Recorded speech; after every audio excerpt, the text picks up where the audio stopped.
acho que ele está. Bom, na verdade, eu sou técnico de segurança do trabalho aqui no IoT. Como a atividade envolve muito o trabalho de geração de estudo sobre parte de treinamento, o comportamento das pessoas, para poder funcionar. Meu nome é Isabel, eu sou diretora técnica do Serviço de Saúde da Unidade Trauma. Agora nós estamos tendo um protocolo, né, de novos terminos, né, e nós recebemos muitos pacientes, né, com esse quadro, e aí o interesse também é de como a gente pode cuidar, apesar que a gente já tem muitas barreiras que a gente coloca na unidade de internação para receber esses pacientes. Mas é importante a gente ter mais melhores conhecimentos. E mais você falar? Eu sou Cleide Meia, atualmente eu sou professora de física, e a gente se depara com situações de pacientes que têm tendência ao suicídio, e pacientes que se submeteram ao suicídio, né, não conseguiram, e que a gente precisa dar um suporte. E a fisioterapia, muitos pacientes permanecem com fisioterapia um ponto de referência, né, para poder pedir socorro para eles. Eu acho que a gente identificando os problemas facilita para ajudar nessas situações. Principalmente fisioterapeuta da área de ortopedia, que fica um tempo com o paciente, né? Bom, já me apresentaram, sou Rodolfo, sou psiquiatra aqui pela instituição, sou médico psiquiatra pela instituição. Eu acho que o que a gente tem aqui é uma grande representação do que é o suicídio. Estou muito satisfeito assim, de entender essa dinâmica, porque não dá para entender suicídio de um ponto de vista isolado, médico, biomédico. É impossível entender o suicídio do ponto de vista médico, biomédico, né? A gente achar que a gente vai dar sertralina para os pacientes e vão zerar as taxas de suicídio no mundo, a gente está muito enganado, né? Então, eu estou muito satisfeito de ver essa pluralidade aqui, né? Espero que também alguém que esteja lá aproveite um pouco do que eu vou falar aqui. Para a gente prevenir o suicídio, a gente precisa compreender o suicídio. Não tem jeito de prevenir sem compreender, né? E quando a gente compreende todas as facetas, as interfaces, os aspectos filosóficos, o que está por trás, e qual o nosso papel diante disso, seja pessoal, né? Porque a gente está falando de 10% das pessoas do mundo durante a vida vão pensar algum momento em morrer e se matar, né? É muito, tá? Então, provavelmente aqui, que umas 2, 3 pessoas vão pensar o mundo agora, né? Quer dizer, aqui mais, né? Profissionais de saúde, geralmente, até mais. Seja pessoas próximas da gente, seja no nosso trabalho, seja de colegas, nossos pares, seja na nossa prática com os nossos pacientes, né? Então, acho que não há como também a gente prestar saúde sem entender a dinâmica da complexidade da suicidalidade no geral. Bom, esse mês foi bem difícil em termos de número de aulas, assim, eu acho que publicou o livro Comendo Suicídio pelo HCFM-USP, pela FMUSP, né, pelo nível institucional, o editor-chefe.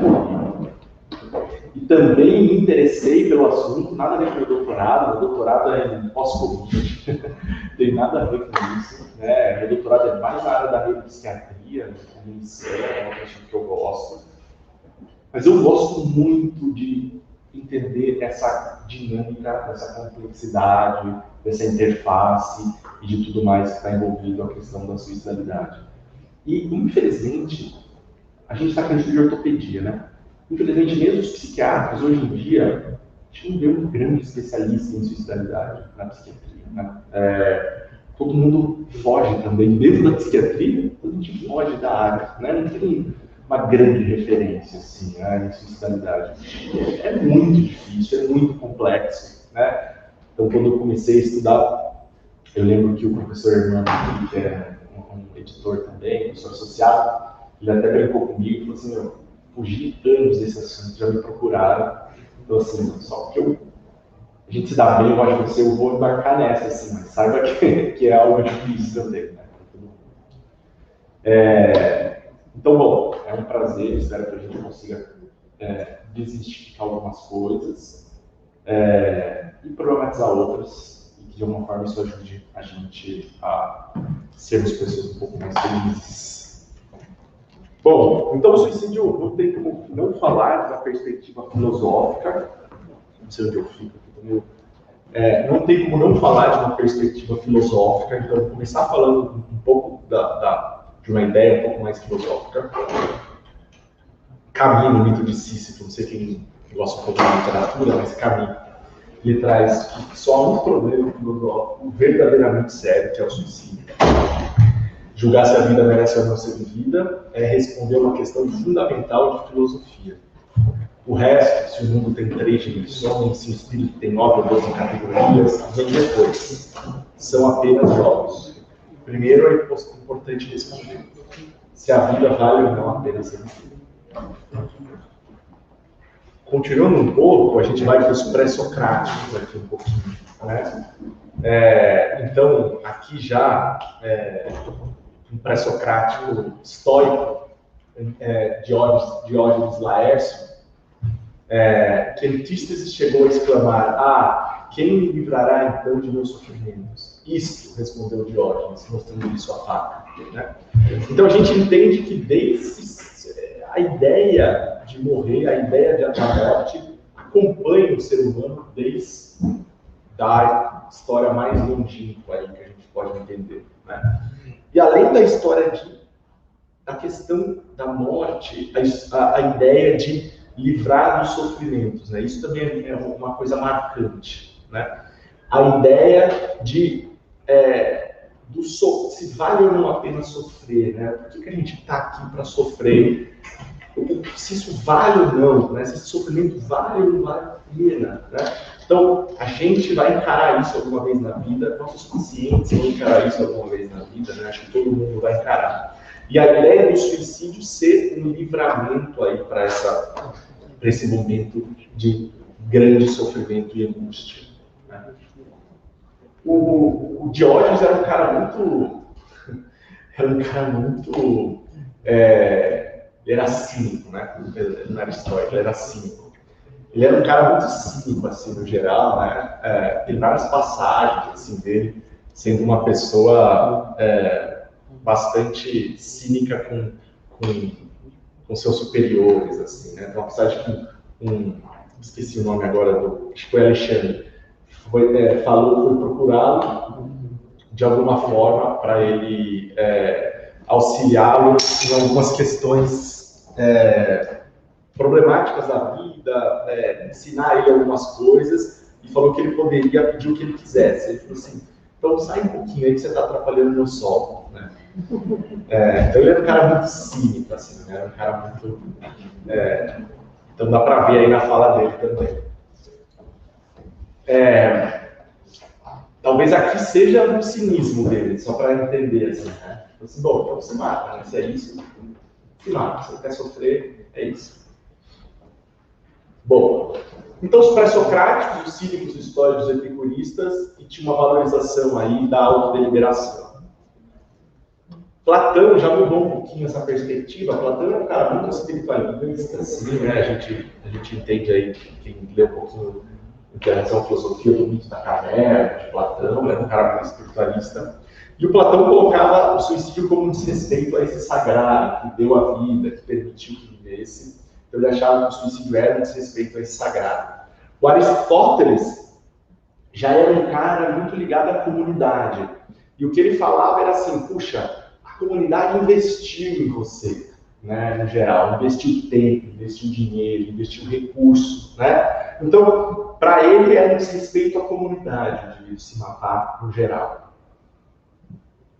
E aí a gente vai para Bauman, numa ideia aí que eu coloco aqui. Bauman nem foi citado por Jorge Minoir na história do suicídio, isso aqui foi eu que coloquei. Mas eu acho que tem tudo a ver com essa ideia da liquidez e imediatismo das escolhas, tem muito a ver com a era pós-moderna que a gente vive, no sentido de, hoje em dia, tudo é muito rápido, né? O nosso desejo é satisfeito muito rápido, a gente está com fome, a gente pede comida, a gente quer abrir o vidro, pede comida, chega à nossa casa no tempo recorde, a gente quer abrir o vidro, aperta o botão, né? A gente quer ir para um lugar, a gente chama o Uber vem buscar a gente. Então, os nossos desejos são satisfeitos de uma maneira muito rápida. A gente desacostumou a ter que sofrer um pouco para chegar, para conquistar o objetivo, para ter o nosso desejo, né? Então, isso de alguma forma ensina os jovens, né, as crianças, jovens, adolescentes, de que o sofrer, que a gente precisa aliviar rápido aquele sofrimento. E se aquele sofrimento não for rapidamente solucionado, então eu prefiro realmente não viver assim, porque é tudo muito rápido. Esperar, por que eu vou esperar? Por quê? Schopenhauer traz a ideia de que o suicídio não é uma negação da vontade, né? É um pensamento que afirma aquela vontade, porque negação da vontade reside não nos sofrimentos, mas nos prazeres repugnarem. O suicida quer a vida, porém está insatisfeito com as condições com que vive. A Eliane Brum, que é uma jornalista, ela também faz uma inversão de perguntas, no sentido de que a gente pergunta assim, puxa, por que os jovens estão se matando mais no dia de hoje? E ela fala, pô, a gente precisa inverter essa pergunta, né? Por que os jovens não se matariam mais no dia de hoje, né? Porque a gente constrói uma sociedade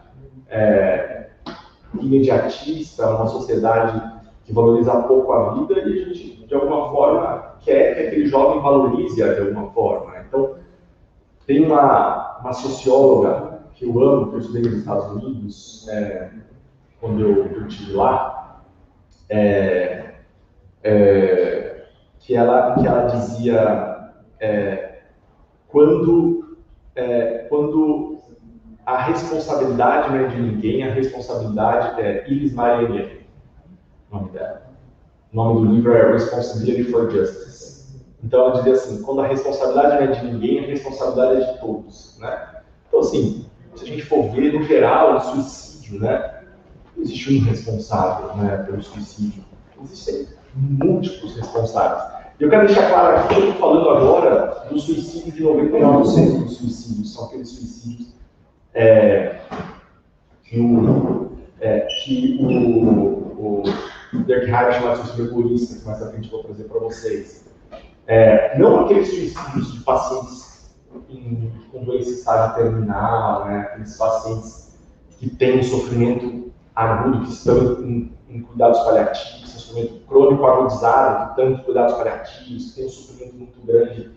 Vamos dizer assim, já se escutaram a possibilidade de aliviar o sofrimento daquele indivíduo, no sentido de sofrimento físico, sofrimento espiritual, né? Acho que é um capítulo à parte, e eu não vou focar exatamente nisso, porque eu acho que isso abre campo para uma discussão muito maior. E aí, a gente tem aqui Nietzsche na ideia, da morte voluntária, da deliberação, né, da valorização da deliberação individual. A gente está aqui falando um pouco de fenomenologia. Então, o que eu quero aqui, a ideia da fenomenologia que eu trago aqui, é para a gente entender essa questão do indivíduo que sofre, né? Do fenômeno do indivíduo que sofre.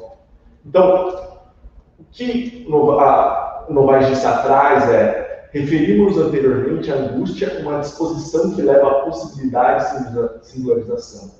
Por colocar o Dasein, vou explicar o que é Dasein, em contato com o seu ser mais próprio, que é a existência com uma abertura de sentido. Então, o que a fenomenologia está trazendo aqui é de alguma forma, o sofrimento leva à singularização do indivíduo, de alguma forma, né? Então, o sofrer abre espaço para uma existência única, singular, e de alguma forma que leva a uma possibilidade de crescimento daquele indivíduo que sofre, né? Então, quando ele fala de Dasein é o ser aí, né? É o ser que existe, vamos dizer assim. E o Dasein, os fenomenólogos dividem em ser no mundo, ser com e ser para, né? O Heidegger. O ser no mundo é a nossa existência compartilhada com a natureza, né, com as regras, com a sociedade. O ser com é com o outro, né? O ser com as outras pessoas. E o ser para é o sentido, né? Então, ser para algo, né? É o meu propósito, eu sou para algo. Então, não existe indivíduo ser do mundo, ser com e ser para, né? Então, a ideia de que o sofrimento ajuda o indivíduo a ser para, a singularizar aquele indivíduo de ser para algo, né? E um pouco de Shakespeare também, né? Não vou ler aqui, mas um pouco de Shakespeare na ideia de ser ou não ser, né? A existência. Então, o que a gente está trazendo aqui é uma questão de que a morte, o suicídio, a morte, o sofrimento são questões discutidas ao longo da história, nos mais diversos campos do conhecimento, na sociologia, na medicina, na filosofia, na antropologia, na etologia. Né? Então, a gente não vai fugir de tentar compreender o suicídio também dentro do campo filosófico. Né? Então, o que aquele indivíduo ele compreende de alguma forma como sofrimento, como a morte, né? Como a autodeliberação, de algum modo. Então, falando um pouco de epidemiologia, o suicídio no mundo, querendo ou não, se a gente for ver em termos relativos, é muito raro, né? São 10,53 a cada 100 mil habitantes. Tentativa de suicídio são 20 vezes mais do que isso, sempre 20 vezes mais, né? Então, a gente tem 21 a cada 10 mil habitantes. Ideação suicida, ativa ou passiva? Ativa, basicamente com pensamentos de se suicidar, ativa, passiva com pensamentos de morte, propriamente dito, 9,2%. E ASES, que é uma autolesão sem intenção suicida, que antigamente chamava de automutilação, 16 a 18% em toda a vida. Muito comum, né, a autolesão. Então, antigamente, só para explicar, chamava automutilação. Hoje em dia tem muito psiquiatra, a gente fala de mutilação, eu não gosto desse termo, porque dá a entender que a única forma de se autolesionar é se cortar. Né? E tem 1 milhão de formas de se autolesionar, né? Bater a cabeça, se queimar, puxar cabelo, né? Então, o corte é uma das formas de se autolesionar, né? Que é tirar um tecido, talvez seja um jeito de falar mutilar, né? Que a gente está tirando um tecido aí. Mas existem várias outras formas de se autolesionar, por isso que eu chamo de autolesão. Mordedura de boca, às vezes mordendo propositalmente. No Brasil, agora, o suicídio tem uma prevalência menor, né? 6,5% a cada 100 mil habitantes. Uma tentativa de suicídio aí 20 vezes mais, 113 para cada 10 mil. Ideação suicida ativa ou passiva, 9,2%. E autolesão, não. Eu coloco aqui esse range porque eu tenho de estudo, mas não dá para confiar nesse número, tá? Não tem uma escala muito bem traduzida para o português. A gente desenvolveu uma escala junto com o pessoal da Eau Claire, da University of Wisconsin. E a gente agora vai estar em vias de validar para o português. Mas as escalas aqui no Brasil ainda de autolesão são escalas não tão boas, tá? Mas se a gente tem um número absoluto, isso é absurdo, né? A gente está falando de 800 mil pessoas que tiram a vida. E a gente está falando que disso a grande maioria é uma morte prevenível, né? A gente conseguiria prevenir essas mortes. E a gente está falando aí de 16 milhões de pessoas que tentam se matar todos os anos. Olha isso. A gente está falando de muita gente, né? 16 milhões de pessoas. Então, isso é muito grande. Né? A gente fica enviesado porque a gente está aqui no HC, e o HC também é pacientes muito graves, e com certeza a incidência na nossa instituição é muito maior do que a incidência em alguns lugares mais longínquos. Né? Mas, de toda forma, isso é muito prevalente no absoluto, principalmente pensando em mortes preveníveis. Né? Esse mapa eu também não gosto muito, mas é o que temos.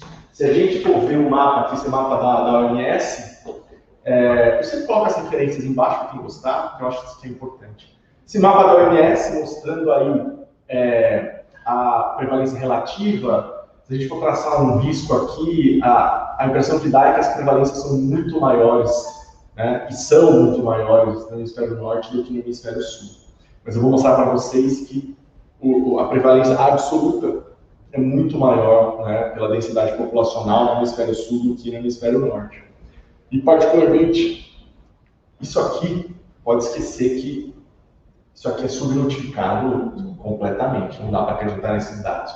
Publiquei agora um artigo na Psychiatry Research, uma revista que tem fator de impacto 11, um fator de impacto alto. Eu estudo numa ONG chamada Fraternidade Sem Fronteiras e a gente vai para Malawi fazer trabalhar com refugiados, né? E assim, eu encontrei com... Nós publicamos o primeiro artigo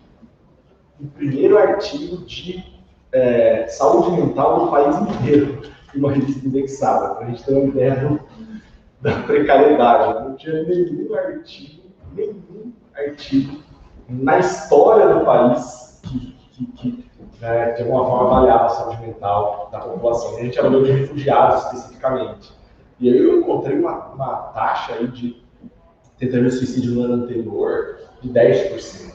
Algo, uma cada 100, algo assim, absurdamente alto. Né? Então, o gênero, tentativa de suicídio é maior em mulheres do que em homens, suicídio consumado maior em homens do que em mulheres, com exceção de China e Bangladesh. Não me perguntei por que essa exceção, não sei também. Mas aqui é por uma questão cultural e biológica, né? Homens, pela questão de testosterona, aumentam muito a agressividade e agressividade. Isso é comum, por exemplo, inclusive em mulheres que injetam, que fazem reposição com testosterona, aumenta a agressividade e a agressividade aumenta a escolha de métodos mais letais, né, na hora de suicidar. Geralmente arma, algo nesse sentido. E por uma questão, obviamente, por uma questão muito cultural, de homens geralmente não buscarem ajuda, por uma questão muito de um machismo do homem.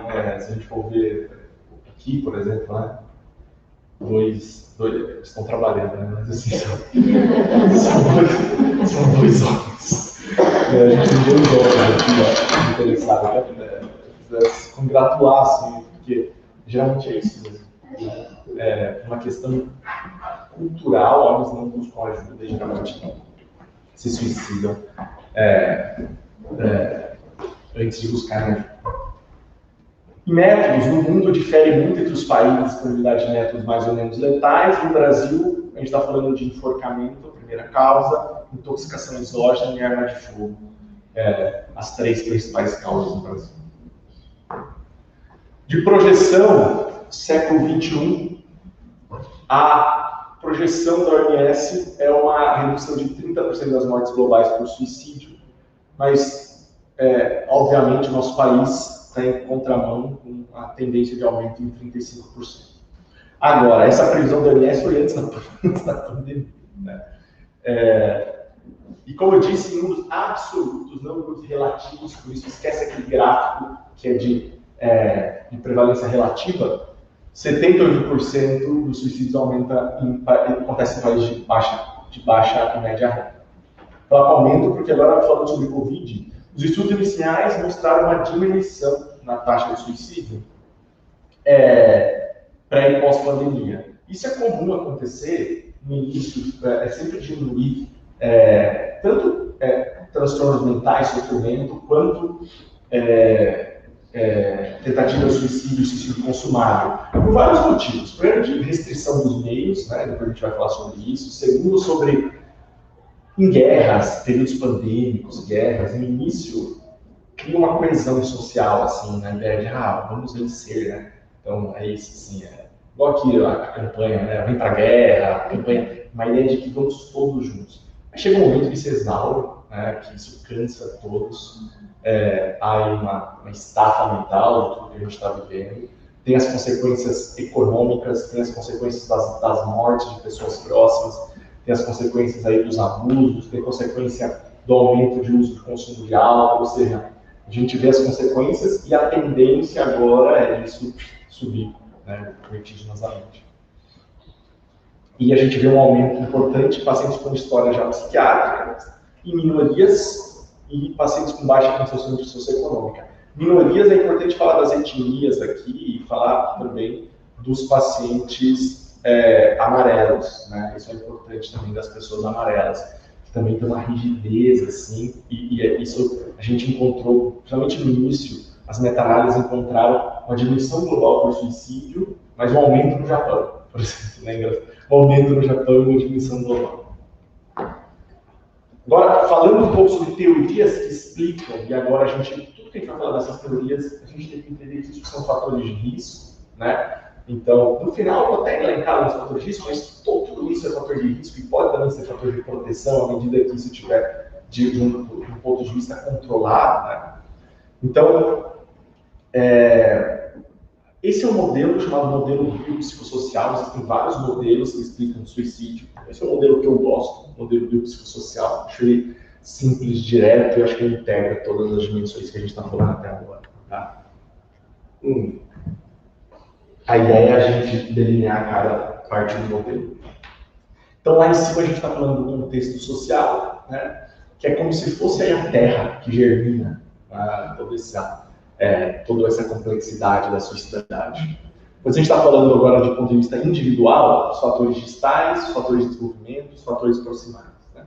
E aqui, pensamento de morte, né, 2,1% com ideação suicida, né? A gente estava falando sobre 10% de ideação suicida passiva ou ativa, então a gente está falando de 8% que pensa sobre morte e 2% que vai pensar em suicídio. Né?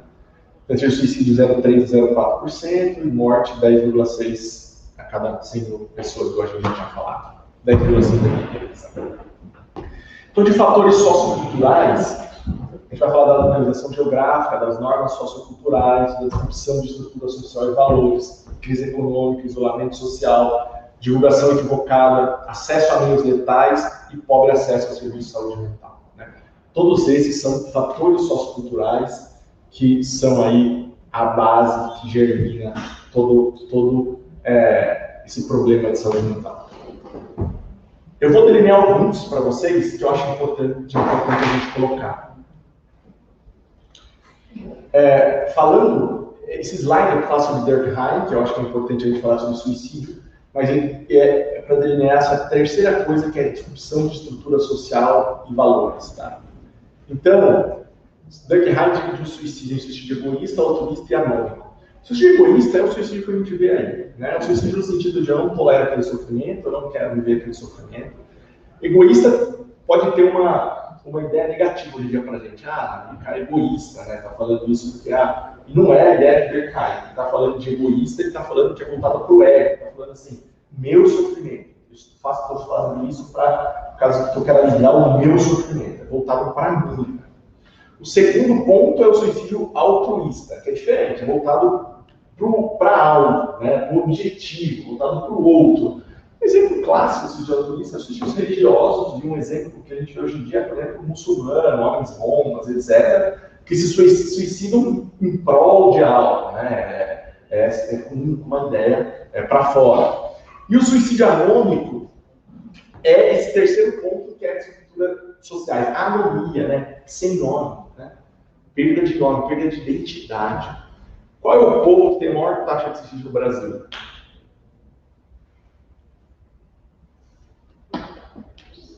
Indígenas. Né? Não tem como a gente pensar em anomia mais do que pensar nos indígenas. Né? Perda de identidade. Assim, né? Então, isso também é comum em imigrantes. Né? Então, pode ter certeza que, por exemplo, migrantes ucranianos vão ter uma taxa de suicídio muito aumentada por essa anomia, por essa perda de identidade, essa perda de nome. Migrantes em todos os locais do mundo. Né? Então, isso é importante. Ter uma identidade, né? Ter aí um nome, uma coisa nesse sentido. Importante falar sobre acesso a meios letais, que existem 1 milhão de evidências de que acesso a meios letais é um fator de risco, né? Depois eu vou falar para vocês que restringir o acesso a meios letais é um dos, talvez, o modo mais eficaz de prevenir o suicídio, tá? Não existe, em termos de tamanho de efeito, não existe, a gente vai falar sobre isso de substituição, isso não existe, a gente já sabe, a literatura mostra isso claramente. Então, acesso a meios letais é muito importante. Então, falar só que o posse e porte de armas, mais evidências que restringir o porte de armas, é estratégia benéfica. Estados americanos, onde tem leis mais fracas em relação ao posse e porte de armas, tem maiores taxas de suicídio, maior mortalidade. E no Brasil, as leis de 2003, não sei se vocês lembram aquele trator que passava no jornal, assim, distribuindo as armas, né? Evitou a morte de cerca de 5.563 pessoas em 2004. Então, assim, a gente sabe isso, que restringir acesso a meios letais é o fator, talvez a estratégia mais importante. Né? Então, por vários motivos isso, né? Então, tem uma questão que geralmente a ideação suicida é monotemática, o indivíduo ele pensa geralmente de uma forma, assim, difícil mudar, pode mudar, mas é difícil, é raro. Então, um indivíduo que tenta se matar pulando, geralmente tende a pensar em pular, tende a fazer isso. Indivíduo que ingestão medicamentosa, isso é clássico nos PS, paciente 10 vezes já com ingestão medicamentosa, é difícil mudar, difícil com autolesão, pode mudar. Quando muda é mais grave, essa mudança é porque o indivíduo está ficando mais grave, né? É raro isso acontecer, tá? Um exemplo chulo, né? Mas por isso que eu não sou tão fã do Setembro Amarelo, assim, eu não sou tão fã, existem evidências também brasileiras, editei um artigo de Revista de Psiquiatria sobre isso recentemente, de que há uma evidência preliminar de que depois da introdução do Setembro Amarelo aumentaram as taxas de suicídio no Brasil, principalmente a outubro, novembro, né? Então, aparentemente não é uma estratégia tão eficaz assim, ou a gente pensava que era uma estratégia tão eficaz. Eu acho que sim, por vários motivos. Eu acho que no Brasil a gente foca muito em suicídio e pouco em medidas preventivas. A gente fala pouco em medidas preventivas, fala pouco em questão de capacitação, e principalmente capacitação de atenção básica, né? Então, me chamam para dar aula na Instituto Federal, eu estou aqui, tem uma escola terciária, assim, mas a gente vê o que são capacitação de atenção básica, atenção primária. Não tem psiquiatra para atender todo mundo que tem pensamento de morte. Isso não existe, né? Então, assim, não é incomum, né? A gente atender paciente aqui no HC, tentou suicídio, o paciente está bem, a gente tentar encaminhar para a OBS e o médico não aceitar, porque acha que isso é questão de psiquiatra. Assim. Então, não tem acesso, assim. Eu acho que esse talvez seja um dos motivos principais também desse aumento, né? Então, você fala para a pessoa, ó, você sofre, é isso, busque ajuda. A pessoa busca. Não entendi nada. Vai para a rede, exatamente, vai para o CAPS, mas lá no CAPS ele é atendido, na teoria, porque lá, exatamente, ele é atendido, né? Marca uma triagem, mas não tem acesso para todo mundo, né? Na UBS, qual que é a questão da UBS que eu estou falando agora? Porque você está pensando em pós-venção. Você está pensando em já tentar o suicídio. Eu não estou pensando em pós-venção, estou pensando em prevenção. Eu estou pensando naquele indivíduo que ele vai na UBS e reclama da dor dele, está indo lá várias vezes, a dor não melhora, a glicemia não melhora, né? Estou falando daquele indivíduo que está deprimido e não tem tratamento adequado, estou falando daquele indivíduo que tem um monte de disrupção na vida pessoal dele, que está com um monte de problema, mas não tem uma estratégia ali para olhar para aquela pessoa de maneira mais adequada. Estou falando daquele indivíduo que tem uma porrada de problema econômico e não tem o suporte social adequado naquele momento que está passando por uma dificuldade econômica, não tem uma ligação entre as unidades básicas de saúde, por exemplo, o CREAS, algum suporte social nesse sentido, né? Então tem uma porrada de problema. E a gente está falando também de São Paulo, né? Que também, a gente está falando da cidade com maior DH, quer dizer, dos maiores DHs, né? Do Brasil. Eu já visitei lugares que são muito mais precários, né? Então, assim, é nisso que eu tô querendo dizer, né? Então, se a gente focar só em pós-remissão, pode esquecer que muitos vão morrer. Pode ter certeza.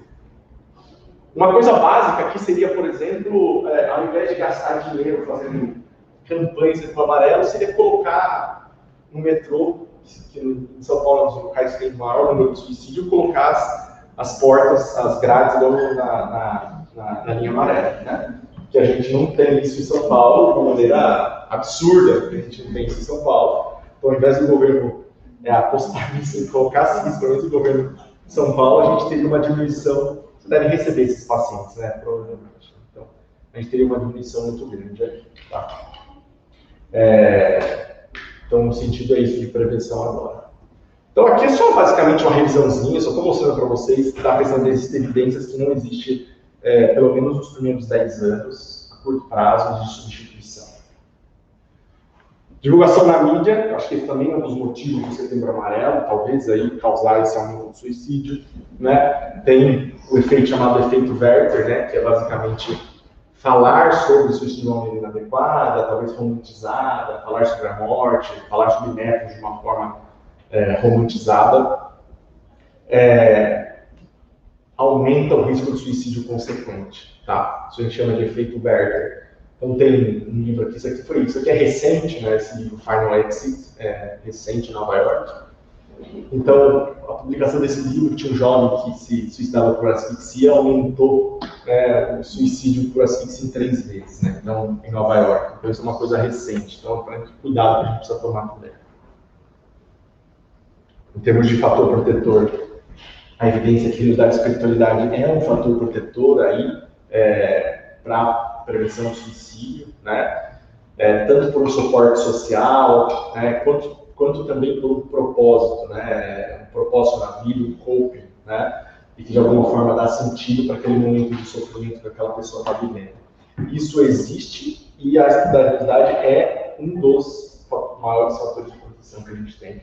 Mas esses estudos são mais ocidentais, que eu coloco ali, mas tem um livro sobre isso também, então é um assunto que eu gosto. Mas é um dos fatores de proteção mais contundentes que a gente tem. Eu coloco isso mais por uma curiosidade, acho que a gente fica curioso. Esses dados são um pouco velhos, né? Discutindo com a galera de Karolinska lá, com o pessoal de Karolinska, eles falam, a taxa na Suécia diminuiu já. Mas isso é uma curiosidade. Existia no passado, tem uma tendência de existir agora, talvez a correlação seja outra, mas obviamente vai continuar existindo, que é o chamado Happiness Suicide Paradox, né? Então, estados americanos, países europeus, onde tem taxas maiores de felicidade auto-definida, tem maiores taxas de suicídio. Isso é um paradoxo, né? Então, os países onde as pessoas falam, eu sou mais de 0 a 10, e quanto você define sua felicidade? A pergunta é essa, básica. E tem esse índice nos Estados americanos, na Europa, esse índice é um índice meio que global. E locais onde as pessoas se dizem mais felizes têm maiores taxas de suicídio. A grande explicação para isso é que as pessoas se sentem deslocadas, as pessoas que sofrem se sentem um pouco fora daquele ambiente. Assim. Então, todo mundo muito feliz, eu sofro e de alguma forma eu me sinto pertencente a essa população. Bom, a gente falou sobre questões socioculturais, indo agora um pouco para fatores digitais, né? Eu vou focar na questão das idades precoces na vida, mas obviamente vou falar um pouco sobre isso, questões genéticas também. O que eu quero entender e discutir com vocês agora? Nessa compreensão. O suicídio não deve ser entendido como consequência de depressão, tá? Esse é o foco do nosso livro, é isso que é a tendência também de tudo que a gente está falando. Não deve ser entendido, se a gente entender o suicídio só como uma consequência de um processo depressivo, a gente vai perder muito paciente e a gente também vai perder muitas pessoas, né? Tem uma correlação forte entre depressão, somente desesperança, um ponto da depressão específica e suicídio, uma alta correlação significativa, mas nem todo paciente que é deprimido se mata, não tem uma relação tão forte com gravidade, e muitos pacientes que se matam não têm depressão, né? Muitos pacientes não têm depressão, né? A gente vai falar sobre isso também. tem outros transtornos, né? Não necessariamente os transtornos também, todo mundo falar sobre isso. A gente vai chegar lá. A gente vai chegar lá.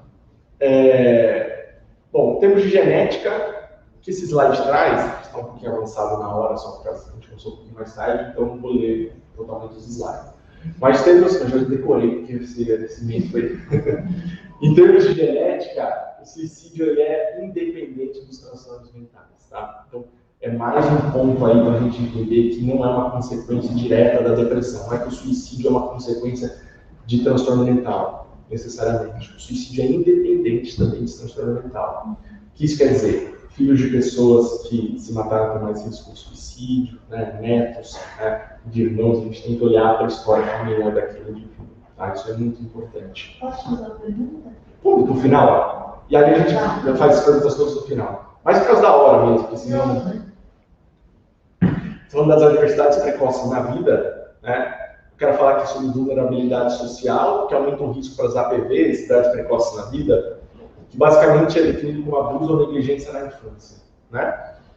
Isso é um fator de risco muito grande, né? Abuso ou negligência na infância, causa essas alterações epigenéticas em vários diversos genes. Então tem uma alteração de regulação tanto na neurocircuitaria, né? Alterações em várias vias do cérebro, quanto alterações endócrinas, neuroendócrinas, né? No eixo hipotálamo hipófise adrenal, aumentando a resposta ao estresse. E o aumento do risco de suicídio independente do risco de transtornos mentais. Quero trazer isso, independente de transtornos mentais. É difícil entender isso, né? É difícil, eu sei que é difícil. Fatores do movimento. A gente está falando de fatores genéticos, uso de substâncias e personalidade. E aqui vai ficar mais claro quando eu falo de independente, tá? Um dos fatores para ficar mais claro, falando sobre independente, questões sociais mentais, a gente vai precisar falar sobre impulsividade, que é uma característica de personalidade, tá? Pacientes mais impulsivos têm uma tendência muito maior de se suicidar, né? A gente está falando de impulsividade funcional, ou seja, que é uma reação espontânea e imediata. Os pacientes suicidas têm baixa impulsividade funcional. Impulsividade não é sempre ruim, igual a ansiedade, não é sempre ruim. Impulsividade é boa, é ótimo. Por exemplo, se eu falo alguma coisa, vocês entendem, vocês fazem uma pergunta. Se eu conto uma piada, vocês riem. Imagina se eu contasse uma piada, demorasse 5 minutos para as pessoas rirem, né? Putz, ia ser... Um exemplo clássico é jogar ping-pong, né? Não tem como jogar ping-pong, tipo, né? Deixa eu ver onde eu vou jogar a bolinha. Então essa impulsividade é muito boa. Os suicidas têm uma menor impulsividade funcional. E uma alta da disfuncional, que é basicamente jogar ping-pong quando não é para jogar ping-pong, né? Jogar ping-pong quando você precisa jogar sinuca, por exemplo, né? Você precisa planejar se você realmente tem uma reação explosiva, imediata, muito rápida. E essa necessidade disfuncional é em 3. A mais importante para o suicídio é a habilidade cognitiva, né? Que a gente chama aí de maior capacidade frente às decisões éticas, que é basicamente são 2 características. Uma dificuldade maior, o aumento da... uma dificuldade maior em antecipar o sofrimento, em viver o sofrimento agora, né? Aqui são 2 pontos aí eu não vou falar. Mas antecipar o sofrimento, ou seja, eu fico sempre procrastinando o sofrimento, com aquele indivíduo que tem um luto, por exemplo, né? Que tem uma perda, tem um luto, mas não vivencia, quer ficar procrastinando, tá feliz, vai pra balada, bebe, em algum momento vai ter que vivenciar esse luto, né? Então eu tenho essa questão de ficar sempre procrastinando o sofrimento e de antecipar a recompensa. Eu não espero a recompensa, nem que ela for maior, eu preciso ter ela hoje. E essa é a característica pós-moderna, né? Dificuldade de vivenciar o sofrimento mais leve agora. Eu não penso que o sofrimento pode ser maior daqui a um tempo, né? Então eu fico procrastinando o sofrimento. E eu tenho uma dificuldade, eu tenho uma urgência em antecipar o prazer. E eu não penso que esse prazer pode ser maior no futuro, né? Então essa é a característica pós-moderna mesmo, assim. Essa é a característica de uma personalidade claramente suicida. O teste básico para isso das pesquisas é assim: você prefere ganhar R$ 99 hoje ou R$ 100 na semana que vem? 99% fala, por exemplo, vamos pegar você. Você vai ganhar R$ 99 hoje ou R$ 100 mês que vem? Depende da necessidade. Não, agora. Você vai ganhar 100. Tá bom, você está diferente, mas eu acho que está sendo induzida por mim. Mas assim, 99% das pessoas vão responder que eu quero ganhar R$ 99 hoje. Básico, 99%. Porque assim, se eu não ganhar, esse é a coisa, né? 99%, tá? E aí você vai diminuindo. Você vai falando, 98 hoje ou 100 mês que vem? 97 hoje ou 100 mês que vem? Blá, blá, blá, blá.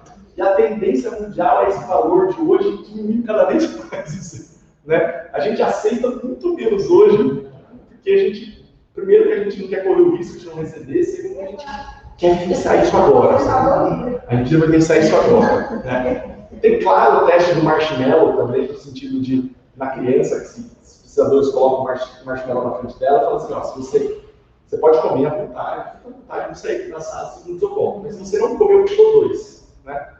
E assim, algumas pessoas comem, que tem uma alta cognitiva, as pessoas não comem, não conseguem esperar e ver coisas, né? E essas crianças, vários estudos já foram seguidas por anos, décadas, e mostram que as crianças que esperam têm maior felicidade à vida, menor de saúde mental, maior taxa de suicídio, maior... Então, assim, esperar faz muito bem. Falando sobre impulsividade, passando um pouquinho mais rápido, falar sobre o afeto, que é um tipo de impulsividade que a gente vê muito nos pacientes, né? Suicidas. Então, mais uma questão de desregulação emocional, né? Então, o indivíduo normal, vamos dizer, tem um estressor, sobe o nível de intensidade emocional, eu sofro, sinto angústia, fico desesperado, mas eu tenho minhas técnicas de me autorregular, sei lá, corro, choro, vou correr, trabalho mais, e depois de uns dias melhora, passa e eu sigo minha vida. Obviamente isso vai depender do grau de estressor. Estressores maiores vão exigir mais tempo, um grau de mecanismo diferente. Mas um indivíduo com alta sensibilidade emocional, e a gente vê isso no nosso dia a dia, a gente vê isso, né? Pessoas muito frágeis emocionalmente, isso é biologicamente mostrado também, né? É totalmente diferente. Tem uma alta sensibilidade emocional, alta reatividade emocional e retorno lentíssimo à linha de base, né? Então, isso também é um risco muito aumentado na regulação emocional, muito aumentado para suicídio. E isso também é independente da depressão, tá? Não necessariamente os deprimidos têm mais hiperreatividade emocional. Isso aqui é só, vou passar, só técnicas de ajuste. Cognição também. Prejuízo na habilidade de resolução de problemas, com uma disfunção executiva, muitas vezes associada à redução de QI, baixa performance escolar, prejuízo em memória e principalmente a diminuição da capacidade de pensamento positivo futuro. Às vezes muito mais ligado a isso do que aumento do pensamento negativo no futuro, né? Então, os pacientes suicidas têm muito mais dificuldade em pensar positivo no futuro do que pensar negativo, né? Facilidade em pensar negativo no futuro. Empatia, eu vou passar, porque isso também é uma associação fraca. Desejo. Empatia é muito mais um fator protetor do que um fator... se eu tenho mais empatia, isso é um fator protetor, né?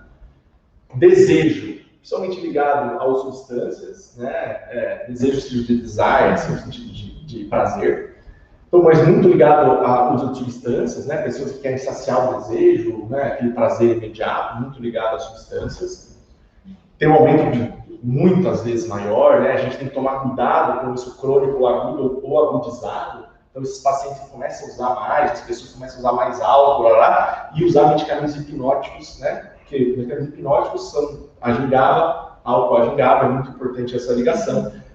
Agem da mesma forma que o paciente alcoolista aumenta o número de bebidas ingeridas, o paciente aumenta o número de zolpidem, diazepam, bromazepam, clonazepam, etc, todos os benzodiazepínicos, e coloca o zolpidem no meio, tá? O zolpidem também é um GABA. Agressividade também é um traço muito importante, né? Pacientes mais explosivos, mais agressivos, né? Também, geralmente esses pacientes quase nunca tentam, mas quando tentam, de uma maneira muito severa. Fatores proximais, aqui a gente entra numa questão de eventos na vida ou substâncias transmentais. O que eu já falei, Falar sobre transtornos mentais, o suicídio está altamente relacionado. 70% a 90% dos pacientes suicidas têm algum tipo de transtorno mental, mais 10% não tem transtorno mental diagnosticado, né? Então, basicamente, o que significa isso? Pacientes que têm alta sensibilidade afetiva e emocional, né? Alta impulsividade, né? Uma capacidade baixa de controle cognitivo das ações, né? Então, depende do córtex pré-frontal, dificuldade de controlar aquilo. Tem um estressor, eu não tenho uma doença psiquiátrica, porque isso não é possível, não é possível sair com isso, né?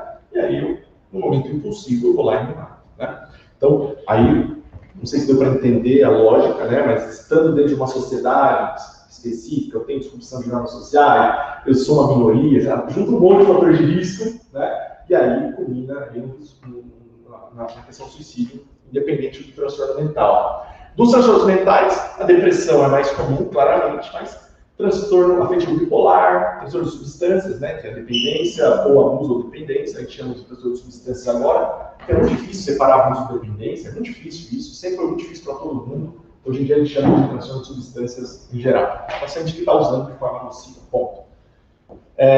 Esquizofrenia também é um risco importante. Não é só depressão, tá? Não é só depressão, esquece. Se olhar só para paciente deprimido, você vai perder um monte. Tem paciente alcoolista, com todas as substâncias, que tenta suicídio 1 milhão de vezes e não tem depressão nenhuma. Você conversa com ele, tem paciente chato, sabe? Assim, não tem nada, não tem nenhum. Mas a gente precisa cuidar desse paciente exatamente igual a gente cuida. A empatia precisa ser igual e a gente geralmente tem empatia mais pelos pacientes com depressão. Então a gente precisa reduzir o estigma, aumentar acesso, aumentar screening, né? Então, seria importante nos pacientes, por exemplo, de um estudo assim, tem sempre screening, né? Tanto de sintomas depressivos, claro, mas também de comportamento de risco, comportamento suicida e tratamento precoce. Os triggers são comuns, né? Os gatilhos, abusos, perdas financeiras, etc. Então, os triggers, nesses pacientes que estão vulneráveis, que têm todo esse complexo que a gente falou até agora, tem uma predisposição genética e tudo mais, né? Independente do transtorno mental, o trigger pode acontecer com qualquer um, se eu sou mais vulnerável, né? Eu tendo a isso, se eu tenho algum colega que se matou próximo a mim recentemente, né, eu tendo a pensar isso uma saída muito mais frequentemente, a gente também tem que se preocupar com isso. Então, tem um colega nosso que se suicida, tem uma tendência muito maior de ter mais alguém que se suicídio ou tem suicídio em um período próximo, tá? E substâncias impulsivogênicas, de novo, vou citar para vocês, álcool, benzodiazepínicos ou pidem. Resumo os fatores de risco, né? Fatores precipitantes, droga e álcool, transtorno de substância, acesso a meios letais, triggers, né? Eventos de vida, diagnósticos novos de doença terminal ou doença crônica, né? Isso também é importante. Efeito da mídia de comunicação errada, e aí a gente tem que lembrar sempre do Setembro Amarelo. Fatores predisponentes, transtornos neuropsiquiátricos, história familiar, tentativa de suicídio prévia, né? Atividades precoces na vida e deprivação socioeconômica, né? Tudo isso são fatores já conhecidos. Para encerrar, falar sobre trabalho rapidinho, tá? Para encerrar, 5, 10 minutos no máximo. Bom, falando sobre o trabalho, esse é um estudo que faz uma meta-análise, um estudo bem legal, fazendo uma meta-análise sobre fatores que influenciam o trabalho, fatores que influenciam tanto sintomas depressivos, tá? E, obviamente, sintomas depressivos aqui em ideação suicida, e quantos fatores que influenciam a ideação suicida independente de sintomas depressivos, tá?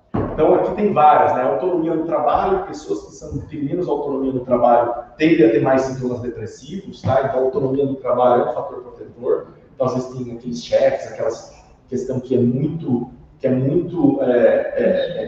chata, coisa chata, a palavra chata. Né? Que tira autonomia, que tem excesso de controle, assim. Isso, obviamente, você começa a tomar lugar, isso no início é totalmente normal, mas de uma maneira crônica, isso aumenta o sistema depressivo, tá? A gente precisa ter propósito, a gente precisa se sentir criativo, a gente precisa... Isso é importante para o nosso cérebro, tá?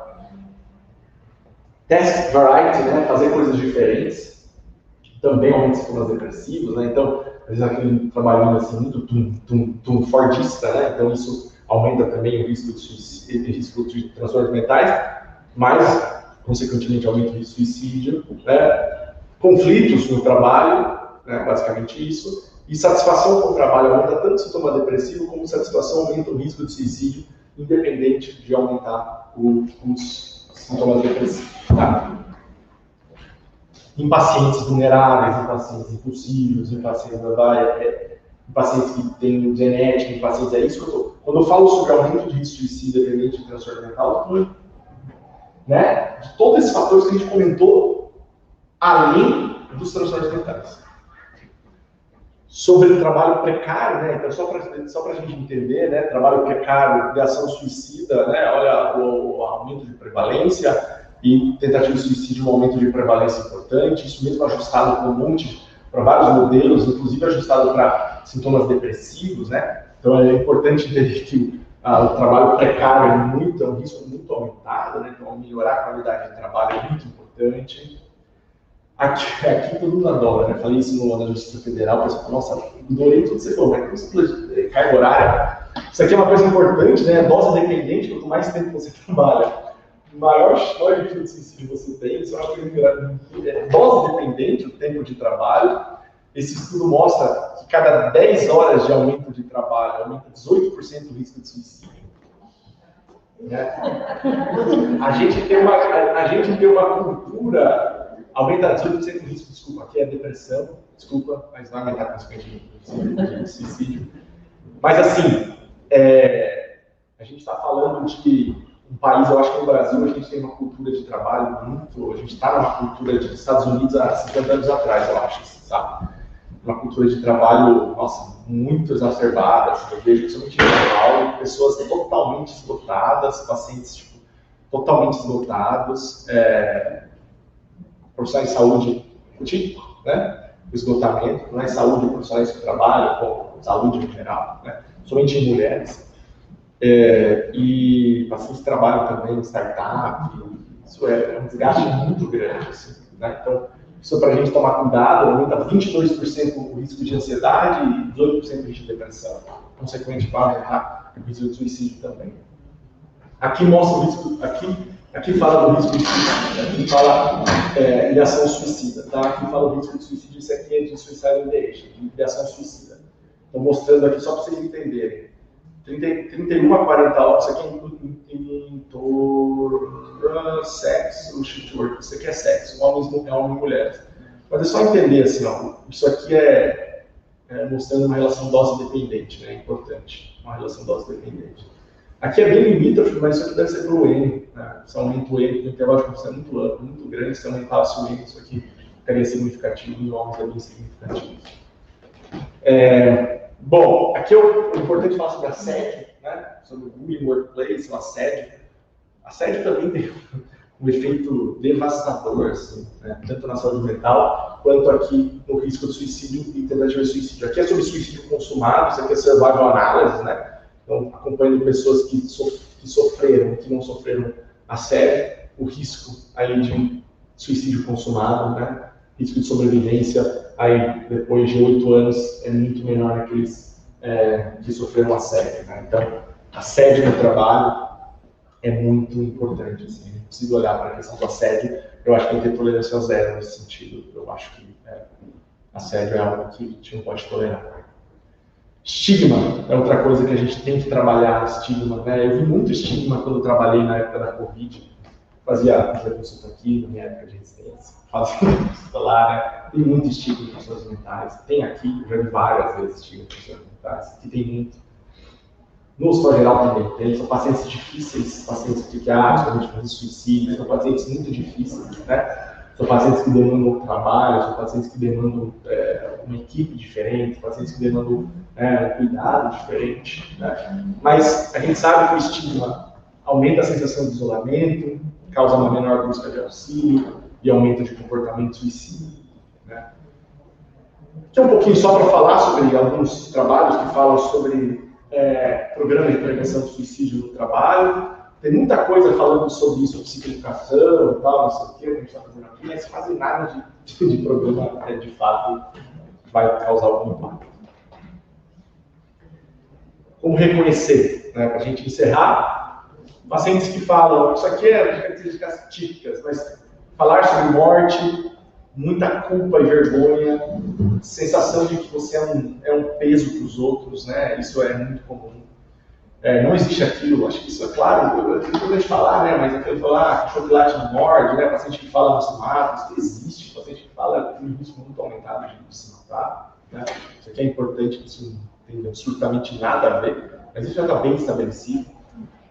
Sentimento de vazio, desesperança, né? Sem razão para viver, muito triste, mais ansioso, agitado, mas também uma questão de irritabilidade. Tem muitos pacientes que não falam tão tristes, tá? Isso é importante. Mas irritabilidade, às vezes, é uma característica muito forte, né? Disso, de não estar conseguindo lidar com alguma coisa, mais irritável. Sono é uma coisa que impacta muito precocemente também, né? E mudança de comportamento. Eu acho que é aí que a gente precisa enxergar mais, né? Fazer planos sobre morrer, uma pessoa começar a separar os amigos, ficar mais distante do ambiente do trabalho, conversar para conversar, né? Se começa a faltar, o profissional começa a faltar, começa a chegar mais atrasado, aquela pessoa que, não é aquele que chega atrasado sempre, né? Mas aquela pessoa que sempre está começando a chegar atrasado, começando a faltar, começando a pedir, assim, sempre com alguns problemas, isso que a gente tem que olhar, tá? Aumentar a situação de risco, tomar mais remédio, né, paciente aumento, começa a aumentar o uso de medicação sem prescrição médica, ou outro paciente que começa a parar de tomar as medicações dele de uso contínuo, começa a não ligar mais, começa a beber e dirigir, né, começa a assumir mais situações de risco no trabalho também, né, mais mudanças de humor, comer ou dormir mais ou menos, né, ou começar a usar mais ou menos álcool.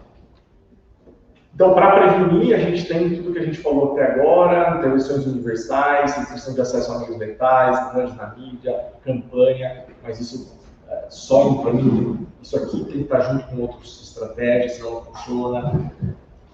Para seletivo, para as pessoas que têm algum sofrimento, intervenção farmacológica, educação para os GPs, para os médicos de família, né, da atenção básica.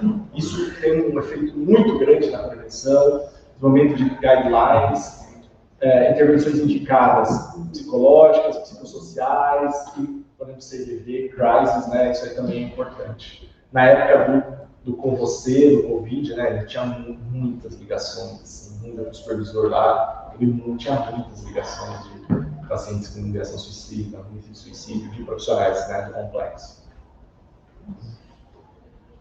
Falando em prevenção, só mudança de estilo de vida, é importante a gente colocar dieta, diminuição de enlatados, aí também tem evidência de frituras, de coisas que têm um impacto muito grande em saúde mental. Exercício físico não é para ficar sarado, para ficar bonito para o espelho. Exercício físico é muito importante na saúde mental, muito importante, né? Para mim, o exercício físico é algo, assim, que tem que ser prescrito de maneira muito clara, assim, né? Muito clara, isso é muito importante, né?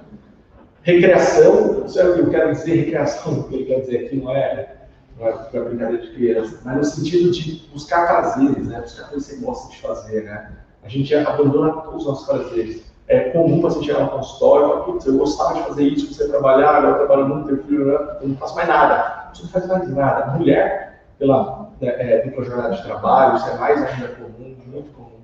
Então, a gente não deixar de retomar algumas coisas que a gente gosta, de fazer algumas coisas que a gente gosta, de sempre retomar coisas que a gente gosta.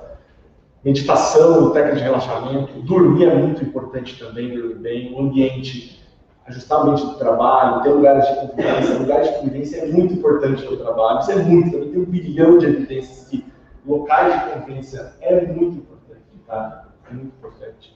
Socialização, né? Pet therapy, né? Isso também é importante, animais também tem um fator protetor importante, e diminuir os vícios, né? Os hábitos do cigarro, bebida, etc., drogas, etc.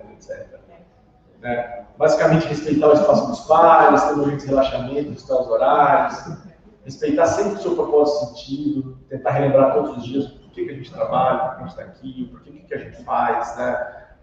O que dá algum sentido para a gente. E de alguma forma, acho que na nossa profissão, os pacientes são que dá sentido. Vários dias eu chego para trabalhar, eu não estou bem, assim, claramente, mas eu vejo muito sentido no que eu faço, eu saio muito, assim, tá difícil, aquele paciente difícil, mas isso quando você consegue vincular, consegue ajudar é muito diferente. Então, acho que o outro que dá muito sentido, tem uma frase que eu escrevi, que é o que eu gosto muito, que é basicamente cuidar da essência da vida, o amor é a essência do cuidado, né?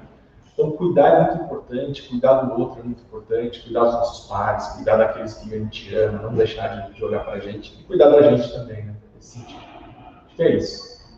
Basicamente é isso. Bom, pessoal, 10 minutinhos para perguntas.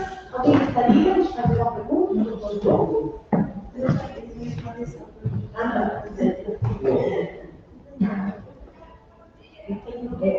Doutora, ao longo da sua apresentação, eu agradeço muito, né? Acho que eu sou uma das pessoas que fui mudando o meu olhar para esse tipo de problema aos poucos, por educar no seguinte sentido, isso é frescura, é falta de roupa para lavar e passar. E é verdade, isso mesmo, na educação foi assim.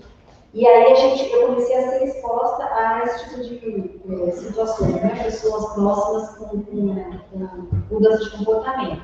Quando existe essa mudança de comportamento, que é clara e evidente, e a gente observa isso, fora aquelas questões todas que você colocou lá, estimular a pessoa a fazer outra coisa, mas tem uma fase que a pessoa já não quer fazer mais nada. O que você é só indicar o psiquiatra mesmo e o psicólogo, porque tem um momento que a pessoa se isola e aí a gente fala assim, tem que respeitar esse momento, e aí a pessoa fica só no computador, na internet. Você está falando, a dúvida é só, você está falando de um setting de trabalho ou você está falando no ambiente da vida? Tá. No ambiente da vida. Aí, qual que é esse limiar? Até onde eu posso realmente contribuir e ajudar a pessoa a sair desse ciclo, né? Porque tem uma frase que claramente a pessoa fala, não quero. Perfeito. Concordo. É verdade. E essa talvez seja a fase mais grave, assim, né? Porque, assim, existe uma fase que a pessoa tá tão grave que ela tá passiva. E aí, nessa fase, por exemplo, depressiva, principalmente, assim, né, que a pessoa tá passiva, diminui o risco de suicídio, inclusive. Porque eu até falei isso com uma paciente uma vez, uma jovem, que às vezes o paciente está tão sem energia, que ela, assim, mesmo para se matar, ela está sem energia, né? Então, nesse momento, geralmente, receber ajuda é mais fácil. Tem casos leves, que geralmente as pessoas mudam os hábitos de vida, ou aqueles que conseguem ajudar, vai para o psiquiatra. Às vezes tem pessoas próximas que trataram, então super melhor. Isso é muito comum, assim, nossa, eu vi porque minha irmã estava assim, agora está ótimo, sabe, esse meu irmão, né? Mas tem esse limbo do meio, que aí envolve questões culturais, blá, blá, blá, blá, né? E também esse limbo no meio, assim, de que o paciente ele está com energia ainda, porque ele consegue fazer as coisas, ele está indo para o trabalho, ele está fazendo as coisas, então ele não se reconhece tão grave, né? Mas ele está com muito prejuízo social de vida. Claro que as pessoas estão em volta, né? Não tem mais amigos, ele está brigando com todo mundo, ninguém vai aguentar dele, ou ela, né? Todo mundo, tipo, achando isso muito estranho. Existe um limite entre respeitar a autonomia do outro, obviamente, né? E a gente sugeriu alguma coisa. Esse limite é muito delicado. O que eu sempre oriento meus pacientes, assim, é que sempre tem alguém que é aquela pessoa que eu mais confio, assim, sempre. Tipo, que é uma pessoa até que ela respeita hierarquicamente, assim, sabe? E a minha orientação é sempre... Porque às vezes os pais falam, eu não escuto, já falei 1 milhão de vezes, ou por exemplo, o irmão, sabe? Então, tipo assim, não adianta também, não adianta. Então, sempre chamar essa pessoa, explicar para ela, estou vendo isso, eu acho que é importante você intervir nesse momento, tá? E que essa pessoa fale assim, você precisa de ajuda, isso não está normal, você está perdendo isso, e a gente vai te ajudar, a gente está aqui para te ajudar nesse sentido. Vão existir algumas pessoas que vão aceitar ajuda, e vão existir algumas pessoas que, infelizmente, vão ter que passar por um pouquinho mais de sofrimento nesse momento, né?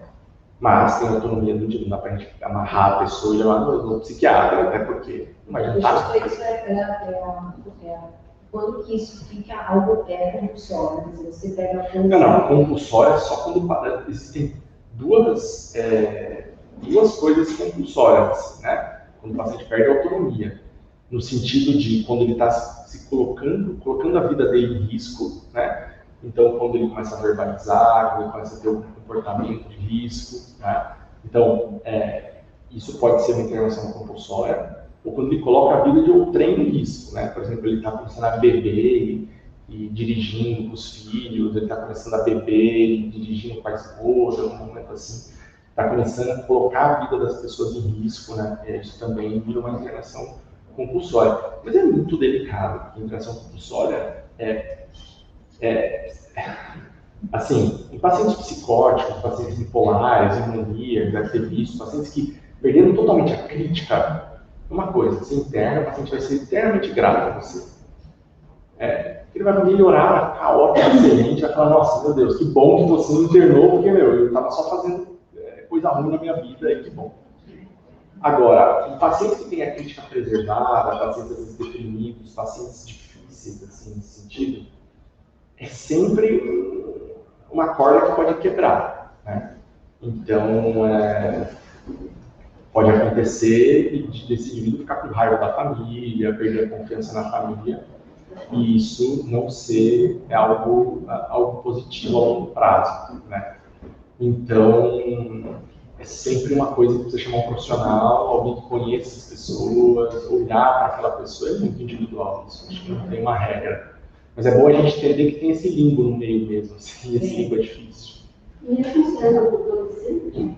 Desculpa? Mesmo sendo um adolescente?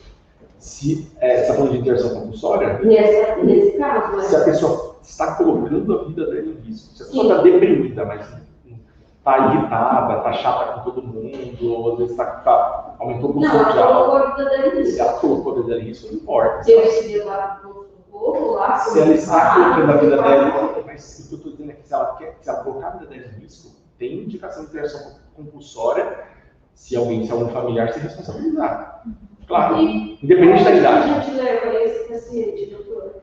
Como que leva? Aonde que a gente pode levar esse paciente? Porque ele teve alta, foi para a enfermaria, né? Mas o hospital deu alta para ele, e retornou para casa porque ninguém não tem o que fazer. Então, isso é um problema... Na cidade, no interior. É um problema social, assim, né? Então, se está colocando a vida em risco ainda, né? Por exemplo, foi para o pronto-socorro, etc. Estabilizou, beleza, foi engajar no tratamento, etc. Deu alto, tudo bem. Se está colocando a vida dela em risco ainda, né? Na teoria, assim, ela deveria ter um acompanhamento imediato, psiquiátrico, né? E o psiquiatra definir qual é a melhor conduta, internação domiciliar, internação hospitalar, tratamento ambulatorial.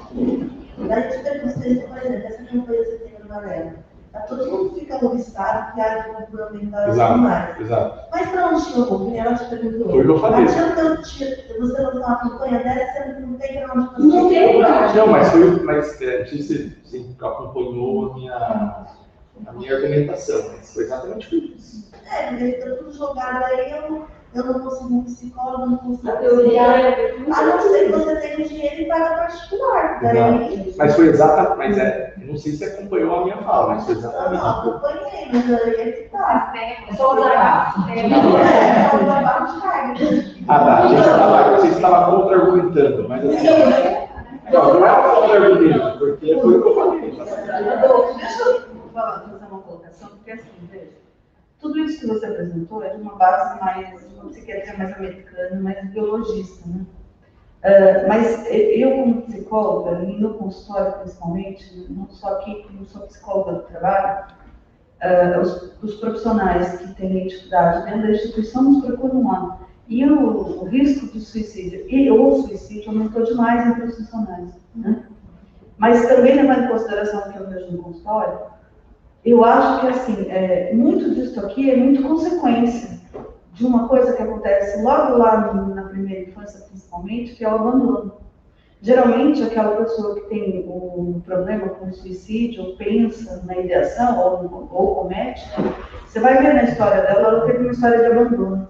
Mas também foi exatamente o que eu disse. Sim, mas é uma história de abandono ou de amor. Eu não tive amor, eu não tive cuidado, né? Mas é o que a gente chama disso de negligência. A negligência não necessariamente é uma negligência material, pode ser material também. Mas é uma negligência de cuidado, de afeto. E isso faz todo um diferencial no desenvolvimento da identidade dessa pessoa. Né?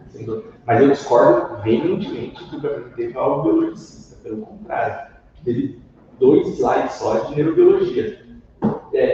O foco foi questões socioculturais, né? Questões filosóficas, questões socioculturais.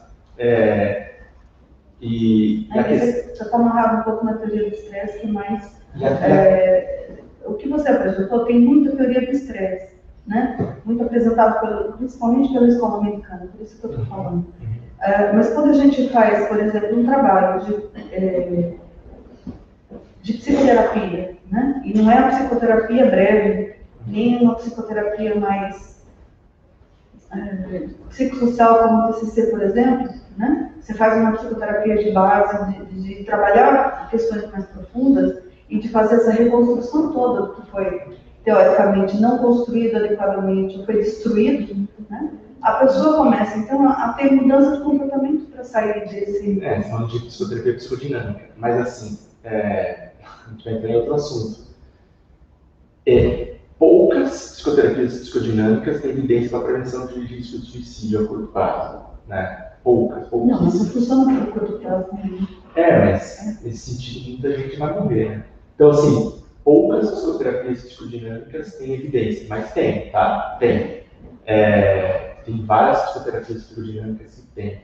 Mas tem um site da Evidence-Based Psychotherapy, da Associação Americana de Psicoterapias, que tem lá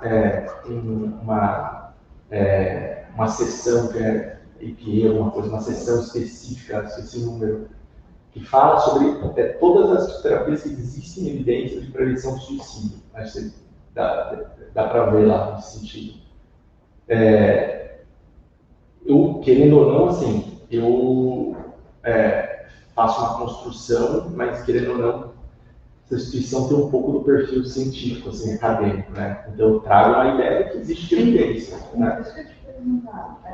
Eu participei uma vez na GAFA, né, sobre transformação vestibular e suicídio. E eles falaram que quem tenta suicídio uma vez, tem mais ou menos 5 anos, tenta e consegue suicídio, né? Eles tiveram uma relação mais ou menos assim. Eu queria perguntar assim, quando a gente atende a um profissional que já cometeu suicídio, né? O que a gente pode, eu sou assistente social, né? Mas como a gente pode orientar a família, o que a gente pode falar de base? Vai monitorar, né, a pessoa? O que a gente pode orientar, o que pode ficar acompanhado? Perfeito. Vamos discutir juntos. Eu também não tenho uma resposta clara para isso, principalmente porque eu acho que isso vai depender muito do setting de cada pessoa, né?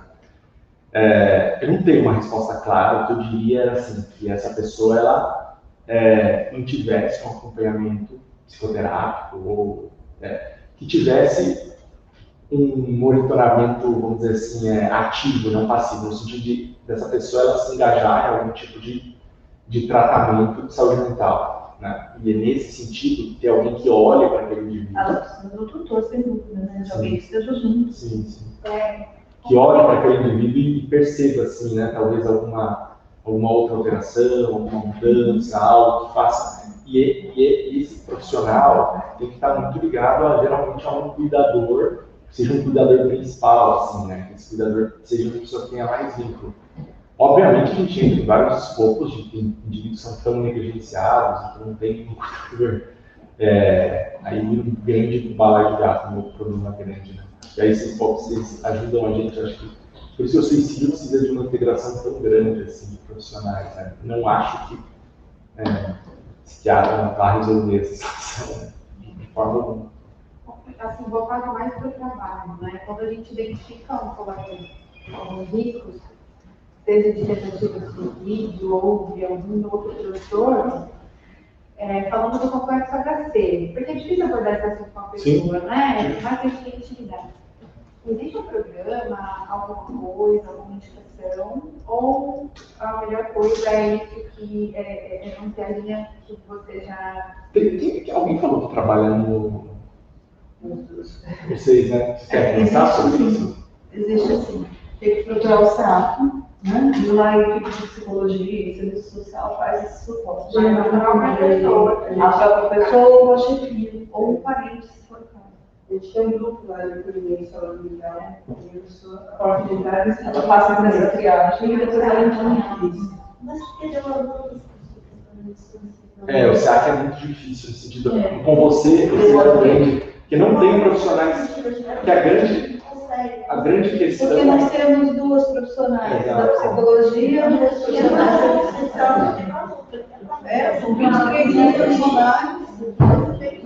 Com você era essa a grande reclamação, assim, que a gente tem vários serviços do SEAC e tal. Na verdade, a realidade que a gente tem, porque a gente não consegue, você não consegue marcar uma consulta na psiquiatria, você não consegue aquilo.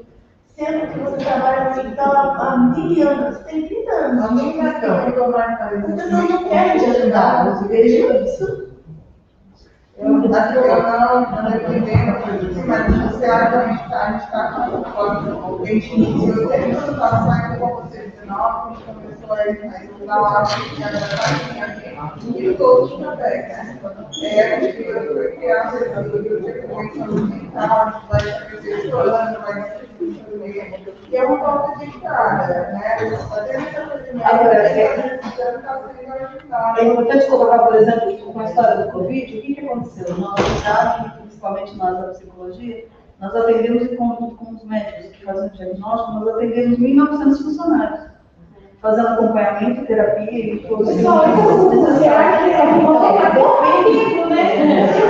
da necessidade, a gente precisa, eu acho que isso é importante, nesse viés da prevenção, se levantar esse tipo de situação, e você e todos os funcionários, de uma maneira geral, fazerem essas reclamações sociais, para a gente entender quais são as necessidades também. Né? Porque a gente vai aprendendo na linha do que aparece lá para a gente. Agora, como o doutor está falando para a gente trabalhar na questão da prevenção, seria super importante mostrar isso social. Olha, nós estamos precisando desse tipo de trabalho, porque daí a gente se mobiliza e vai e faz. Rodolfo, eu ia responder uma pergunta para o pessoal do chat. Pode falar. Ou tem que ficar apertado? Peraí. Está apertado, pode falar.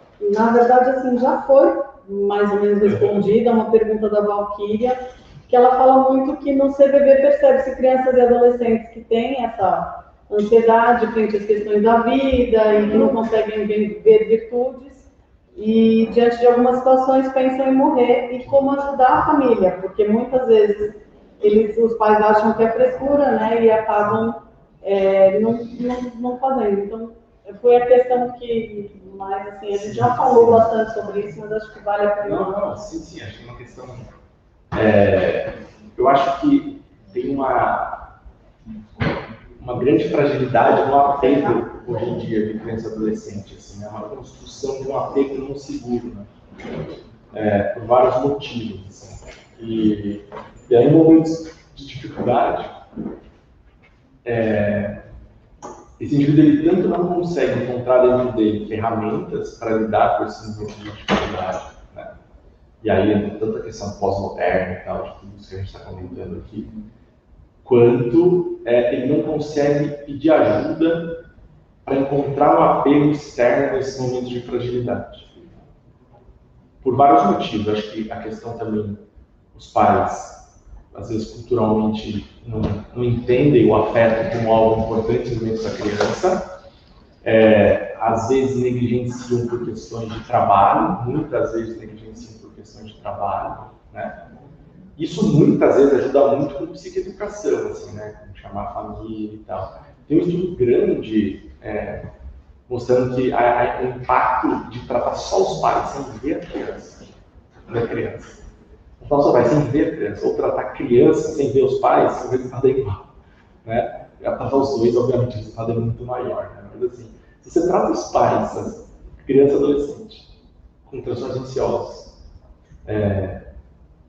sem ver a criança, porque tão mesmo que você da questão, a importância da família, do engajamento, da psicoeducação. O que acontece muito, que eu vejo, principalmente a família de média e alta renda, é muito trabalho, uma ausência, uma negligência por conta disso. Dificuldade de limites, né?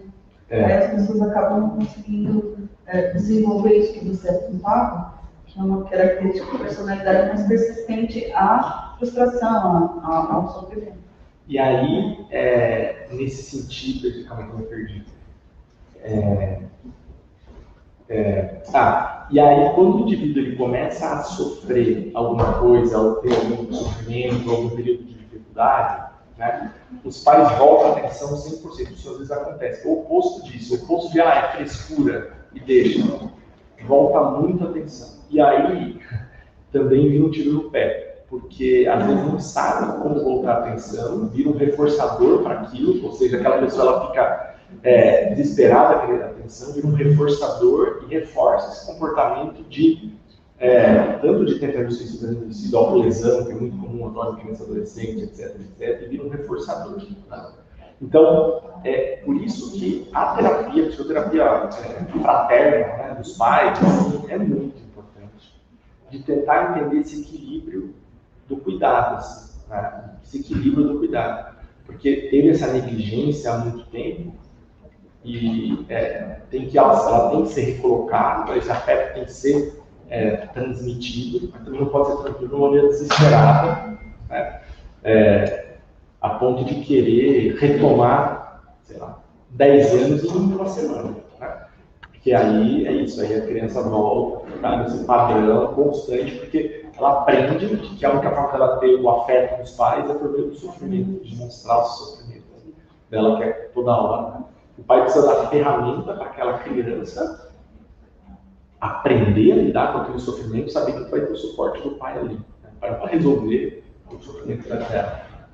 Então, acho que essa estrutura de segurança é muito importante. E muitos pais parece ser uma coisa simples, mas não é, né? Quem é pai é muito difícil, muito difícil. Né? E nesses momentos de maior instabilidade, fragilidade, fica mais difícil ainda. Mas é por isso, assim, educação, sentar, conversar, trazer, acolher, isso é muito importante. Mas o trabalho que ela está falando do CVV dela, de acolhimento, já é muito importante. Entendeu? Já é muito importante, porque assim, querendo ou não, essa criança ela transfere esse apego inseguro dos pais, transfere na figura do cuidador. O cuidador vira uma figura de apego seguro, tanto psicólogo quanto psiquiatra, né? O cuidador precisa estar estável também, né? Mas também não ser desesperado, não pode ser aquele cuidador que sai de casa, traz a criança para dormir solo na casa dela. Mas ser essa figura de apego seguro. Isso que ela faz, tem tanta evidência também, que CRISE, Helpline, etc., ajudam tanto, né, nesse sentido, porque retomam essa figura de apego que às vezes não consegue encontrar dentro de casa, para encontrar fora de casa. Então, continuo fazendo isso. Mesmo sem falar com os pais, já ajuda muito. E isso já é uma situação que não acontecia há tempos atrás, quando a mãe cuidava dos filhos e o pai saía para trabalhar. Amigos, né? Isso era bem menos. E esse equilíbrio é difícil acontecer hoje em dia, né? É difícil acontecer esse equilíbrio. Deixa eu só pedir desculpa pelo meu desabafo, mas veja se você pode me entender também. E assim, eu tenho uma adolescente que ela está com esses problemas. Então, assim, eu também preciso de ajuda para eu poder cuidar da gente. Entendeu? Por isso que às vezes a gente fica nessa ansiedade de ter algum tratamento para a gente, porque se eu não tiver um tratamento, como é que eu vou dar uma ajuda para ela? Concordo 100%. Então é isso que eu estou meio agressiva, mas eu peço desculpa pelo. Imagina, concordo 100%. Eu acho que isso faz. Isso, eu acho que a gente está aqui também, assim, nesse sentido, deixar claro que, independente da teoria, assim, o entendimento de transtorno mental, da saúde mental, tem 1 bilhão de formas de a gente entender isso, 1 milhão de formas, eu vim aqui trazer uma forma. Mas o ponto principal, assim, é a gente cuidar, assim, né? Cuidar, o afeto. Isso é a coisa mais curativa que tem, sem dúvida nenhuma. Da maneira que for, do jeito que for, tá ali de suporte, tá ali de cuidado, né? Tá ali do afeto, tá ali de um afeto seguro, né? Nesse sentido. E aqui também não deixa de ser um espaço de afeto seguro, né? Então você está segura por tudo isso que você está vivendo e de alguma forma que seja um ambiente onde você possa desabafar seguramente, né? Sabe o que é um ambiente que pode desabafar seguramente? Bom, doutor Rodolfo, Obrigado. em nome da FE, agradecemos muito a sua contribuição. Obrigado. E muito obrigada.